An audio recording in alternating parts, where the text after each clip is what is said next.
السلام علیکم ملګرو، څنګه یې ښه؟ امید دی د الله تعالی نه چې ټول به روغ جوړ یې.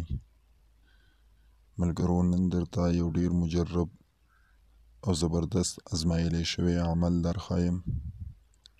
هغه عمل د دې په باره کې دی چې کله د دوو کسانو په خپل منځ کې دشمني وي، یعنې په خپل منځ کې د هغو تعلق صحیح نه وي، نو د هغې دپاره درته یو ډیر زبردست عمل درښیم. انشاءالله چې چا هم په دې باندې عمل وکړو، الله تعالی به د هغوی او دشمني هغه به الله تعالی په دوستۍ باندې بدله کړي.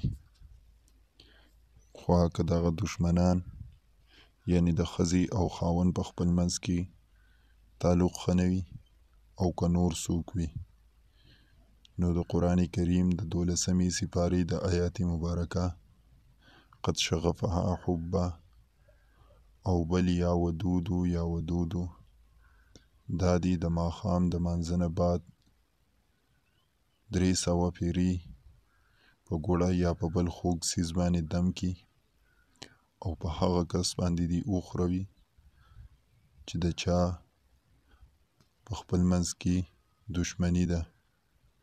انشاءالله الله تعالی به د هغوی او دشمني دا به الله تعالی په دوستۍ باندې بدله کړي. ملګرو، که زمونږ چینل مو نه سبسکرایب کړی، نو زمونږ چینل ورسره سبسکرایب کړئ چې همدغسې تاسو ته نورې د مجرب عملیاتو کمې ویډیوګانې دي هغه تاسو ته په وخت باندې در ورسي. والسلام.